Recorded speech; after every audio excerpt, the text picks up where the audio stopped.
Hai Anika, guys di sini. Di video kali ini kita akan membahas sebuah smartphone dengan koneksi 5G dengan harga termurah di dunia kita semua. Mungkin beberapa dari kalian juga udah tahu. Dan perkenalkan, ini adalah Redmi Note 9 Pro 5G 108 megapiksel. Panjang banget namanya ya.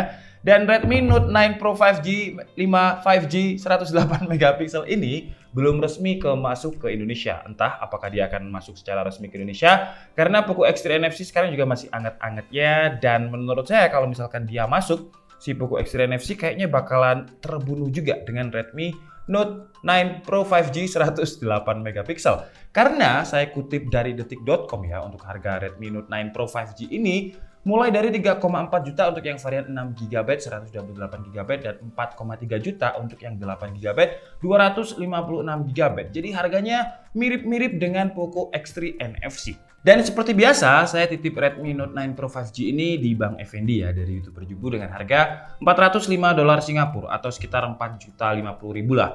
Dan untuk pajaknya saya nggak tahu pasti ya, karena saya beli dua smartphone dengan OnePlus Note kemarin. Harganya pokoknya pajaknya itu 2,2 juta untuk dua smartphone Redmi Note 9 Pro 5G dan juga OnePlus Note yang kita bahas kemarin.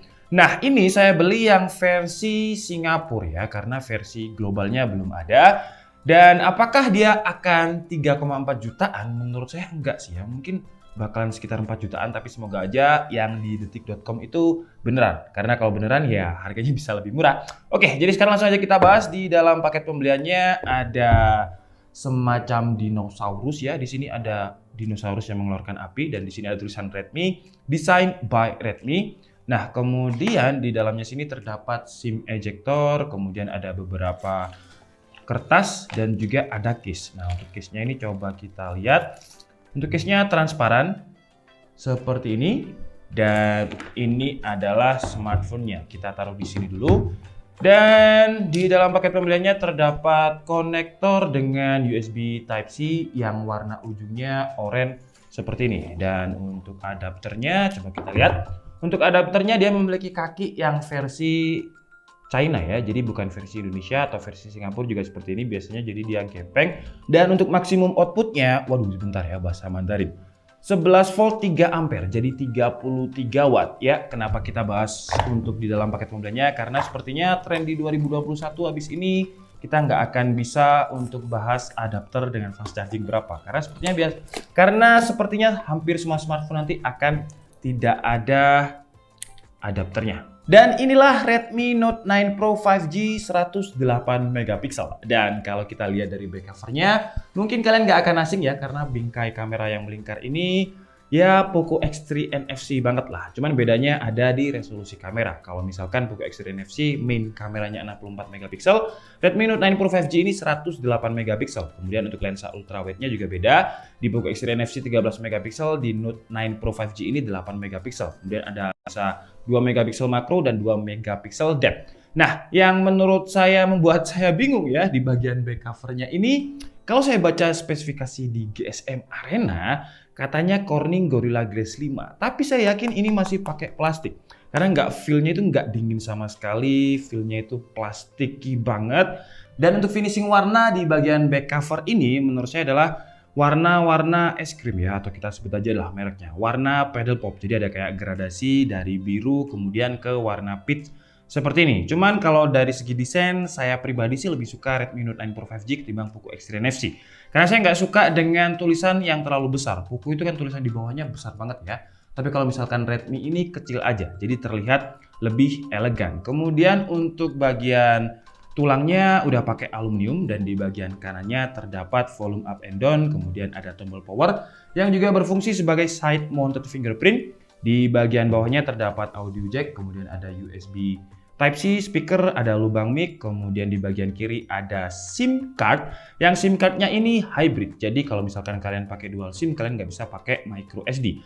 Dan di bagian atasnya terdapat infrared blaster, kemudian lubang mic. Di bagian depannya pun menurut saya juga mirip banget dengan Poco X3 NFC dengan water drop kamera yang ada di tengah.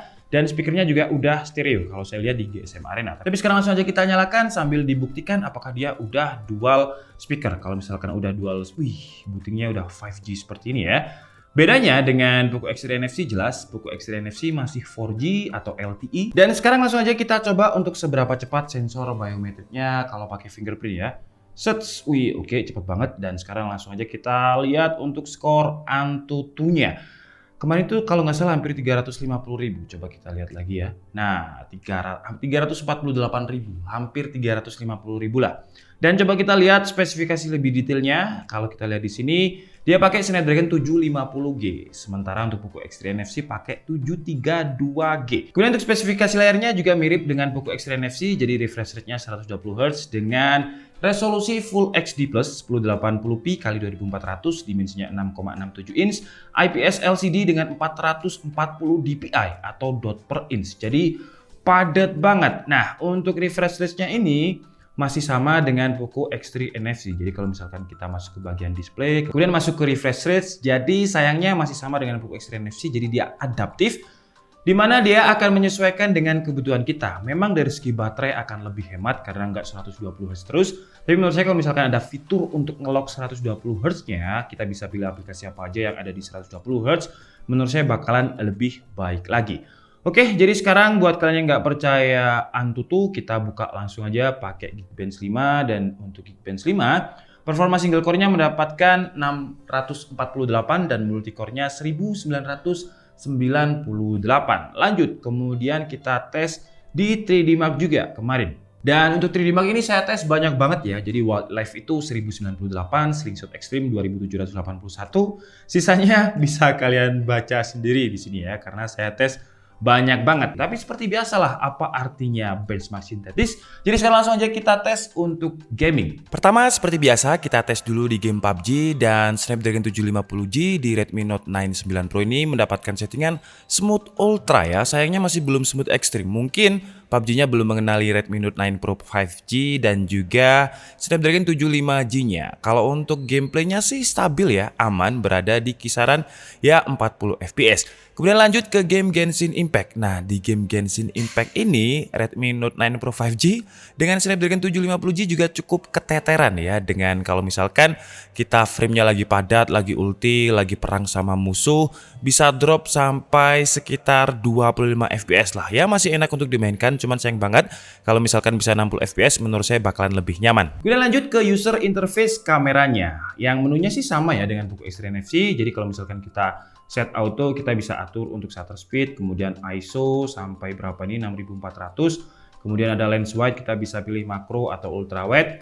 Dan juga ada fitur more. Nah, fitur more ini mungkin kalian juga udah tahu ya, karena kalau Xiaomi sekarang udah ada fitur yang namanya Kage Bunshin no Jutsu. Jadi bisa cloning 2 orang kalau mode video dan 4 orang kalau misalkan kita pakai mode foto. Kemudian juga ada pilihan untuk 108 megapiksel karena memang lensa utamanya itu 108 megapiksel. Oke, jadi ini adalah kualitas kamera depan dari Redmi Note 9 Pro 5G 108 megapiksel ya, di resolusi 1080p 30 fps. Nah, sekalian kita tes aja untuk mic-nya karena entah kalian dengar atau enggak, karena di luar itu sekarang lagi hujan deras banget. Dan ini menuju langsung ke Lolek ya. Jadi lah, hujannya deras banget ya. Karena saya tunggu nggak berhenti-berhenti, ya udah sekalian aja kita coba untuk kualitas mic-nya apakah ada noise cancellingnya. Kalau suara saya lebih jelas dibandingkan suara hujannya, berarti mic-nya bagus. Gitu aja tampaknya ya. Nah, karena kita nggak bisa main keluar hujan ya, jadi kita mungkin coba-coba videonya di studio di KID aja. Dan ini adalah kualitas video 4K 30 fps ya. Nah, jadi di sini kayak korban kebanjiran gitu ya, belum ada apa-apanya. Ya, kemarin banyak yang komplain, "Bang, studionya menggema banget." Nah, sabar ya, karena kita udah beli kasur bekas.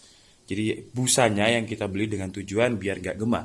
Ini kayaknya dengan gini aja udah gak gema kok. Coba ya. Hai Andika. Nah, seharusnya udah gak gema. Tapi kalau misalkan kita ada di ruangan tengah, masih ada sedikit gema. Karena plafonnya tinggi banget. Hai Andika. Nah, ada gemanya. Itu ada Siva. Sekarang kita coba ke 1080p 60 fps. Karena 4K-nya kayaknya agak gempa. Oke, sekarang kita ada di resolusi 1080p 60 fps. Ya, jadi kalau kalian lihat masih berantakan. Kemudian di situ juga masih masih berantakan ya, anduk aja ada di treadmill. Jadi memang belum di setup dengan bagus ya, karena budgetnya belum ada gitu ya. Nah di sini ada mobil balap virtual online ya. Ada dua, merek Logitech sama Trustmaster. Jadi buat perlengkapan nanti kita biar bisa ngegame gitu. Sekarang kita coba lihat untuk kualitas layarnya. Jadi kalau misalkan kita pakai YouTube, resolusinya mentok itu ada di 1080p dengan XDR. Jadi dia juga punya fitur XDR. Dan untuk kualitasnya kira-kira seperti ini ya. Walaupun memang belum AMOLED, tapi untuk IPS-nya Redmi Note 9 Pro 5G ini menurut saya mirip banget dengan Poco X3 NFC. Jadi kualitasnya benar-benar oke. Dan dia juga udah dual speaker. Jadi kalau saya tutup di bagian bawah, suara yang bagian atas masih terdengar. Nah, seperti ini ya. Kalau saya tutup semua, matilah. Seperti ini. Dan kalau kalian lihat kualitas layarnya benar-benar bagus ya. Hijaunya itu terlihat hijau banget. Kita lihat dari angle manapun ya. Coba saya gerak-gerakan. Tuh. Masih oke banget. Dan suaranya pun juga lumayan. Untuk getarnya sama juga seperti Poco X3 NFC. Jadi kalau misalkan kita pakai suara yang agak kencang di bagian belakangnya ini getar. Jadi menurut saya sih pakai case lah ya, karena getarnya lumayan. Rasanya sih geli-geli gimana gitu kalau menurut saya. Kemudian lanjut untuk sensornya. Sensornya juga lengkap ya. Yang absen itu temperatur sensor dan juga pressure sensor. NFC-nya mana? Nah, NFC-nya kita tinggal tarik aja di notification center. Nah, kalau kalian lihat di bagian sini ya, kita udah ada logo NFC. Kemudian lanjut untuk baterai. Untuk baterainya lebih kecil walaupun nggak terlalu banyak selisihnya dengan Poco X3 NFC.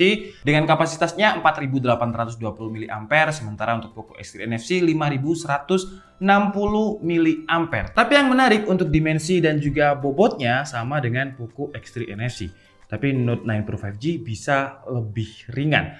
Untuk baterainya ini cepat banget ya. Ketika saya cas itu jam berapa nih? Coba saya lihat. Dari jam 23.40 itu 18% dan dia full itu di 00.39 atau hampir 1 jam ya dari 18% ke full, yang menurut saya cepet banget. Dan tadi ketika saya tes untuk main PUBG sekitar 1 match itu berkurang sekitar 8%. Ya mirip-mirip lah seperti Poco X3 NFC. Oke lah, jadi mungkin cukup segitu aja unboxing dan juga hands-on singkat dari Redmi Note 9 Pro 5G. Kesimpulannya menurut saya kalau misalkan masuk Indonesia dengan harga yang seperti saya kutip di detik.com 3,4 juta ya bisa membunuh Poco X3 NFC juga ya, karena kameranya lebih bagus, lebih besar 108 megapiksel. Kemudian koneksinya juga udah 5G walaupun di Indonesia saya nggak tahu kapan 5G akan masuk. Tapi coba kalian tulis di kolom komentar apakah Redmi Note 9 Pro 5G ini bakalan masuk, karena kalau masuk menurut saya juga bisa menjadi bumerang buat Xiaomi karena mematikan Poco X3 NFC sendiri. Oke, jadi mungkin cukup segitu aja ya video unboxing dan juga hands-on singkat kali ini. Saya minta maaf kalau ada kesalahan dalam penyampaian informasi. Seperti biasa kalian bisa mengkoreksinya di kolom komentar. Saya Dika Budi, NC